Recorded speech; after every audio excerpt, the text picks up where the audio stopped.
नमस्कार, मैं कमलेश कबीर आपका एक बार फिर स्वागत करता हूं इस नए एपिसोड में। आज के इस एपिसोड में हम बात करेंगे कांग्रेस पार्टी की। कांग्रेस पार्टी में कांग्रेस पार्टी जिस तरीके से बिहार में जो कांड हुआ, भले ही उसके कितने ही जो है वो बचाव में उतर जाए, लेकिन एक चीज जो साफ तौर से अब नजर आ रही है कि कांग्रेस पार्टी को इसको डिफेंड करना बहुत मुश्किल होने वाला है। और अक्सर आपको पता ही होगा, पिछले कुछ दिनों से जब से वोटर अधिकार यात्रा और वोट चोरी अभियान चलाया गया था, उस वक्त से हम बात कर रहे थे कि राहुल गांधी फ्रस्ट्रेशन में है और कुछ भी कर सकते हैं और ऐसा होने की पूरी संभावना थी। अब भले ही राहुल गांधी ने नहीं किया हो, लेकिन राहुल गांधी की जिस तरीके से भाषा शैली थी, उससे साफ तौर से लग रहा था कि कुछ ना कुछ बड़ा होने वाला है। अब ऐसी स्थिति में जब बिहार में कांड हो ही गया, तो अब जिस तरीके से क्योंकि कांग्रेस पार्टी ने अभी तक उस व्यक्ति को लेकर किसी भी तरीके का खंडन नहीं किया है, बल्कि सोशल मीडिया पर एक झूठा नैरेटिव चलाने की कोशिश जरूर की और अपने आप को उस व्यक्ति से दूर करने के लिए उन्होंने सीधे तौर से उस आदमी का लिंक जो है वो भारतीय जनता पार्टी के साथ जोड़ दिया। अब जिस व्यक्ति का नाम लिया गया है कि वो भारतीय जनता पार्टी का नेता है, उसने भी एफआईआर दर्ज करवा दी है। यह आप लोगों की जानकारी के लिए मैं बता देता हूं, क्योंकि वो व्यक्ति मध्य प्रदेश का रहने वाला है। तो जिस व्यक्ति ने ये सारा काम कांड किया, उससे मिलते जुलते किसी व्यक्ति की एक फोटो निकाली सोशल मीडिया की आईटी सेल ने, कांग्रेस पार्टी की ने, और उसके बाद इस देश को ये बताने की कोशिश कि ये भारतीय जनता पार्टी से जुड़ा हुआ था। अब सबसे बड़ी बात यह है कि हुआ क्यों। पिछले 5 वीडियो जो है वो आप बिहार की वोटर अधिकार यात्रा को, राहुल गांधी को लेकर जो हमने बात की थी, आप उनको उठाकर देखिए। हर बार हमने ये पहले ही वीडियो में हमने ये कहा था कि जो ये वोटर अधिकार यात्रा शुरू हुई है, इसमें कांग्रेस पार्टी से ज्यादा आरजेडी के झंडे दिखाई दे रहे हैं। मतलब अगर ये वोटर अधिकार यात्रा टिकी हुई थी तो ये आरजेडी के एक उसके ऊपर टिकी हुई थी, समर्थन के ऊपर। कांग्रेस पार्टी के इक्के दुक्के लोगों के अलावा इस पूरे अभियान में अगर आप देखोगे तो कोई नजर नहीं आ रहा था। दूसरा, जनता जिस तरीके से वोट चोरी का अभियान चलाया गया उससे जुड़ नहीं पा रही थी, और इसीलिए आपने देखा होगा कि कांग्रेस पार्टी ने बड़ी ही चालाकी के साथ सिर्फ और सिर्फ राहुल गांधी को एक सीमित दायरे तक जो है वो दिखाने की कोशिश की कि कहीं भीड़ जो है वो दिखाई ना दे। तीसरा, इससे पहले राहुल गांधी ने एक तरीके से जो है वो इशारा दे दिया था, जिस तरीके से वो मीडिया के ऊपर भड़क गए थे। और उस वक्त भी मैंने बात की थी कि आखिर ये मीडिया पर भड़कने का कारण क्या है। तो मीडिया पे भड़कने का कारण जो है वो राहुल गांधी का एक ही नजर आता है, और वो ये है कि आज के इस युग में जब हम सोशल मीडिया की बात करते हैं, तो सोशल मीडिया में आप कुछ भी बोलते हो, मीडिया के लोग 10 मिनट में उस व्यक्ति तक पहुंच जाते हैं आप जिसकी बात कर रहे हो। तो आपने आदित्य सिंह को जो है वो मोहरा बनाने की कोशिश की, मिंटो देवी को मोहरा बनाने की कोशिश की, और रंजू देवी के नाम पर। तो हुआ क्या? आखिर में नतीजा यह निकला कि लोग जो है वो इन लोगों के पास पहुंच गए और राहुल गांधी के इस अभियान की हवा निकाल कर रख दी। और यही एक वजह थी कि राहुल गांधी मीडिया के ऊपर गुस्सा हो रहे थे। और अब जिस तरीके से खबरें जो चल रही है, जिस तरीके से राहुल गांधी की रैली में भीड़ को इकट्ठा करने के लिए और यह दिखाने के लिए कि यह भीड़ जो है वो राहुल गांधी का समर्थन करके आई है, उसमें अलका लांबा साड़ियां बांट रही हैं और कांग्रेस पार्टी के झंडे, और महिलाओं को यह तक कहते हुए नजर आती है कि राहुल गांधी जब तक नहीं आए तब तक आपको रुकना है। तो आप समझ गए होंगे कि कांग्रेस पार्टी की हालत कैसी हो गई है। राहुल गांधी के एक गलत मुद्दे की वजह से आज पूरी कांग्रेस पार्टी उस जगह आकर खड़ी हो गई है जिसकी कल्पना शायद कांग्रेस पार्टी ने नहीं की होगी। और जब जब राहुल गांधी को आगे किया जाएगा, कांग्रेस पार्टी का ऐसा ही हाल होगा जो शुरू से होता आया है। तो अलका लांबा का ये वीडियो जो है वो अब सोशल मीडिया के प्लेटफॉर्म पे अवेलेबल है, आप जाकर चेक कर सकते हो। तेजस्वी यादव की मुश्किल जो है वो बढ़ चुकी है कांग्रेस पार्टी के समर्थन की वजह से, क्योंकि गलत मुद्दे में गलत पार्टी के साथ तेजस्वी यादव खड़े दिखाई दे रहे हैं। और महागठबंधन का क्या होगा, अब आप देखिएगा। इसी बिहार की धरती से इसी नरेंद्र मोदी ने जिस तरीके से इस मुद्दे को भुनाने की कोशिश की जाएगी, क्योंकि अभी प्रधानमंत्री जो है वो विदेश दौरे पर है, और राहुल गांधी ने जब जब इस तरीके से पर्सनल आक्षेप जो है वो नरेंद्र मोदी के ऊपर किए हैं, तब तब कांग्रेस पार्टी को नुकसान हुआ है। आप तर्क दे सकते हो, क्योंकि मैं मीडिया पर देख रहा था कि लोग ये कह रहे थे कि जर्सी गाय बोला गया, इसके अलावा जो है वो आपको पता ही होगा क्या बोलते हैं उसको, जर्सी गाय के अलावा सुपर्णखा बोला गया, जबकि नरेंद्र मोदी ने सुपर्णखा जो है वो सीधे शब्दों में नहीं बोला था, उन्होंने रामायण काल की बात की थी। तो राजनीति में व्यंग्य किया जाता है, शालीनता के साथ किया जाता है, आरोप भी लगाए जाते हैं, तंज भी कसे जाते हैं, लेकिन नाम लेकर तू तड़ाक की जिस भाषा का इस्तेमाल राहुल गांधी ने किया है, ये अब जो है वो कांग्रेस के ताबूत में आखिरी कील है।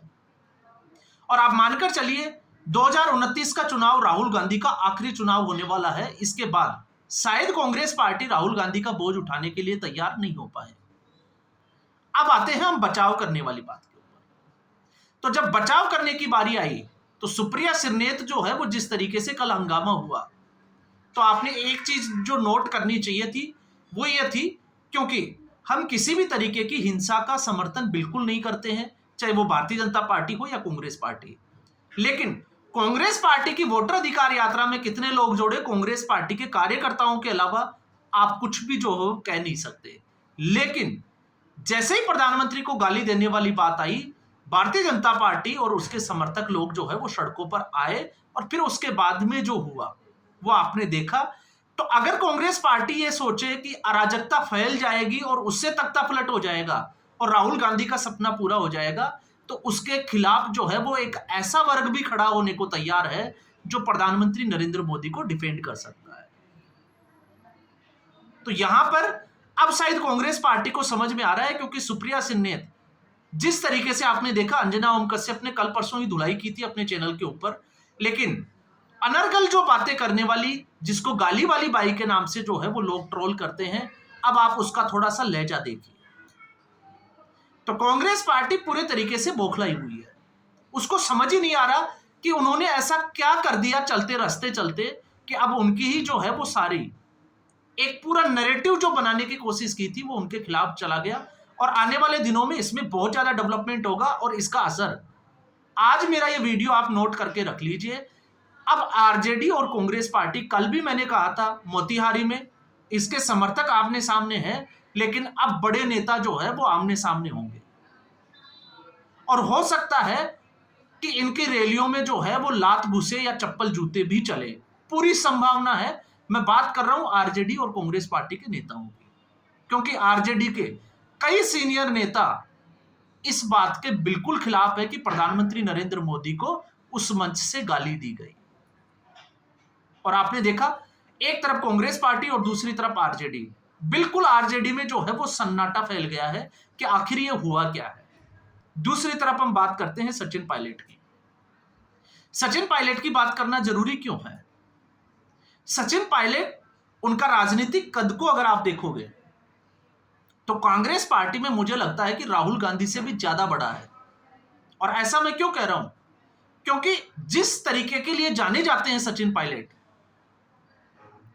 वो राहुल गांधी में वो समझ जो है वो पॉलिटिकल विल पावर, या हम कहें कि परिपक्वता जो है वो राहुल गांधी में नजर नहीं आती है, ये हम सीधे शब्दों से कह सकते हैं। लेकिन सचिन पायलट जिस तरीके से डिफेंड करने की उन्होंने, हालांकि आप देखोगे कि कांग्रेस पार्टी में किसी भी नेता ने अब तक इस पूरी घटना को कंडेम नहीं किया है, लेकिन सचिन पायलट ने कहा कि जो भी हुआ वो गलत हुआ और संबंधित व्यक्ति के ऊपर कार्रवाई होनी चाहिए। लेकिन उसके बाद जो कहा, जिस तरीके से वोट चोरी के मुद्दे को वो बीच में लेकर आए, उस पे मुझे जो है वो थोड़ा सा शक नजर आता है कि सचिन पायलट भी उसी कतार में खड़े हो जाते हैं जो एक परिवार के लिए चप्पल हाथ में लेकर लाइन में खड़े नजर आते हैं। क्यों? क्योंकि सचिन पायलट राजस्थान की राजनीति में बहुत बड़ा चेहरा, और सचिन पायलट नहीं, राजेश पायलट की अगर मैं बात करूंगा, इससे पहले मैंने वीडियो में एक बात भी की थी, आपको पता हो, एक इशारा भी दिया था। इस कांग्रेस पार्टी में 19 जून 1970 जब गांधी परिवार में एक महान वैज्ञानिक पैदा हुआ, उसके बाद से कुछ इस तरीके के हालात बने और हालात कैसे बने? 1980 में आपने देखा, 1970 1972 में प्रियंका वाड्रा का जन्म होता है। इसके बाद जो है वो संजय गांधी, और संजय गांधी जो इंदिरा गांधी को जिताने में अहम योगदान रखते थे अपना पॉलिटिक्स में, क्योंकि राजीव गांधी तो उस वक्त पूरे तरीके से पॉलिटिक्स में थे ही नहीं। 1980 में वरुण गांधी का जन्म होता है, और उसके बाद आपको पता ही होगा, मैंने बात भी की थी कि सफदरजंग जो फ्लाइंग क्लब है वहां से एक उड़ान भरती है और संजय गांधी की मौत हो जाती है। उसके बाद 1982 को एक सफदरजंग जो प्रधानमंत्री आवास है उससे वरुण गांधी और मेनका गांधी को निकाल दिया जाता है, 2 साल के बच्चे को, जो आज भारतीय जनता पार्टी में है। 1984 को इंदिरा गांधी जब प्रेस कॉन्फ्रेंस पे निकल रही होती है तो अंदर से खबर ये आती है कि 15 मिनट में प्रधानमंत्री आ रहे हैं। उसके बाद क्या होता है, पूरे देश ने देखा, तो सवाल खड़े होते हैं कि आखिर वो कॉल किसका था। फिर उसके बाद जब गोली लगती है तो उनको नजदीक के अस्पताल के बजाय दूर के अस्पताल ले जाया जाता है, बैकडोर से ले जाया जाता है जो बंद पड़ा होता है। तो कुछ घटनाएं जो है वो इतिहास में इशारे बहुत करती है। मतलब क्या है, आप अपने हिसाब से जो है वो उसको देखें। उसके बाद राजीव गांधी, फिर राजीव गांधी जो है वो सिंपैथी का फायदा होता है, बड़े अच्छे से जीतते हैं, लेकिन 1991 का चुनाव आते आते राजीव गांधी की रैलियां होती है और 9 में से 5 रैलियों में वो शख्स उसके साथ होता है। अब वो कौन है, ये आपके रिसर्च का विषय है। मैं जिस वक्त ये वीडियो बनाऊंगा उस वक्त जो है मैं विस्तार से इस पे बात करूंगा। और फिर उसके बाद राजीव गांधी की जो है वो हत्या हो जाती है, लेकिन उस रैली में वो शख्स मौजूद नहीं होता है। टीएन शेषन उस वक्त चुनाव आयोग होते हैं, जो आज कांग्रेस पार्टी वोट चोरी का आरोप लगा रही है। पूरे देश में चुनाव स्थगित कर दिया जाता है, और जहां जहां चुनाव होना होता है वहां पर राजीव गांधी की अस्थियों के कलश भिजवाए जाते हैं। क्यों? आप सोचकर देखिए, सिंपैथी वोटर्स के लिए। और फिर उसके बाद में राजनीति के उभरते हुए सितारे, चाहे वो राजेश पायलट हो, 2000 में मैं बात करूं, जिस तरीके से वो कार से जो है वो जयपुर के लिए निकले, उनका एक्सीडेंट हुआ, रिपोर्ट्स आज तक लीक नहीं हुई। जो लोग विपिन रावत के ऊपर सवाल खड़े करते हैं उन लोगों के लिए भी ये सवाल है, कहां है राजेश पायलट और माधवराव सिंधिया? आप सोचकर देखिए कि क्यों जो है वो प्रणब मुखर्जी को प्रधानमंत्री नहीं बनाया गया। जिस 1997 में रॉबर्ट वाड्रा के साथ में जो है वो प्रियंका वाड्रा की शादी हुई, और उसके बाद रॉबर्ट वाड्रा के परिवार के एक एक सदस्य जो है वो इस धरती को छोड़कर चले गए। क्यों? साजिश या फिर सुसाइड? तो इसलिए ये मैंने इसलिए कहा क्योंकि सचिन पायलट को याद रखना चाहिए, राजेश पायलट को। और जब सचिन पायलट ये कहते हैं वोट चोरी, तो 2018 में राजस्थान की इसी जनता ने सचिन पायलट को मुख्यमंत्री पद का प्रबल दावेदार माना, और उनमें से एक मैं भी हूं। हम लोगों ने भी वोट किया कि सचिन पायलट जो है वो मुख्यमंत्री होना चाहिए राजस्थान का, लेकिन 2.5 साल का फॉर्मूला किसने निकाला? अगर कोई ये सोचता है कि अशोक गहलोत की वजह से सरकार सत्ता में, कांग्रेस पार्टी सत्ता में आई, तो ये गलतफहमी है।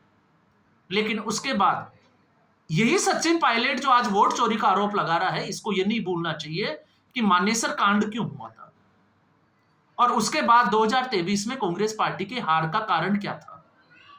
तो आप 2018 में जब सचिन पायलट कांग्रेस पार्टी के प्रदेश अध्यक्ष थे राजस्थान के, और सचिन पायलट के प्रभावित जो क्षेत्र है जो इनके सीधे प्रभाव में आता है, मैं बात कर रहा हूं दौसा क्षेत्र, टोंक की मैं बात कर रहा हूं, अजमेर क्षेत्र की मैं बात कर रहा हूं, कोटा क्षेत्र, इस बेल्ट में कितनी सीटें मिली थी? 45 में से। और जब 2023 विधानसभा का चुनाव हुआ दिसंबर में, तो वो सीटें कितनी रह गई? क्योंकि लोगों को जो है वो ये कहते हुए नजर आने लग गए थे कि हमें सचिन पायलट से कोई दुश्मनी नहीं है, लेकिन कांग्रेस पार्टी और गहलोत की खैर नहीं है। तो ये वोट चोरी यहां हो रही है, और कांग्रेस पार्टी को लगता है कि चुनाव आयोग की वजह से हो रही है। तो ये वोट चोरी राजस्थान में जो हुई वो सचिन पायलट और अशोक गहलोत के बीच में हुई, क्योंकि अशोक गहलोत ने सचिन पायलट का वोट चुरा लिया। और ठीक ऐसा ही दिग्विजय सिंह और कमलनाथ, वो तो खुलकर जो है वो पब्लिकली ये कह रहे हैं कि वोट चोरी नहीं हुई, हम लोगों ने एक दूसरे के साथ धोखा दिया, इसलिए सत्ता में आने के बावजूद जो है वो हम सत्ता के बाहर बैठे हैं और एक दूसरे के कपड़े जो है वो फाड़ने की बातें की जा रही है। तो अब आप सोचकर देखिए, हालांकि कांग्रेसियों को जो है वो इस बात से दर्द जरूर होता है, लेकिन कांग्रेस पार्टी के कार्यकर्ताओं को एक समय पर जो है वो ये विचार करना पड़ेगा कि आखिर उनके साथ ये चल क्या रहा है और इसकी कारण क्या है। जब तक कारण नहीं ढूंढेंगे, चाहे आप उदयपुर का मंथन शिविर देख लीजिए, चिंतन शिविर, जिसमें सिर्फ और सिर्फ यह एजेंडा सेट किया जाता है कि नरेंद्र मोदी को टारगेट कैसे करना है, यह नहीं कि हार के कारण क्या थे। तो ये कांग्रेस पार्टी का हाल होता रहेगा और कांग्रेस पार्टी के सलाहकारों का तो कहना ही क्या। सुप्रिया सिरनेत और उसकी जो ट्रोल आर्मी है वो जिस तरीके से हथकंडे अपनाती है, इन हथकंडों से अगर चुनाव जीते जाते हैं, क्योंकि आपने उस परिवार में जन्म तो ले लिया जिसमें आपको लगता है कि आप एक दिन प्रधानमंत्री बनोगे, लेकिन प्रधानमंत्री बनाना और नहीं बनाना ये जनता के हाथ में है और जनता तय करेगी कि आपको क्या करना है और क्या नहीं करना है। तो इस एपिसोड में फिलहाल इतना ही। उम्मीद करूंगा वीडियो एपिसोड आपको पसंद आया होगा। वीडियो को लाइक करें, शेयर करें, चैनल जरूर सब्सक्राइब करें। धन्यवाद।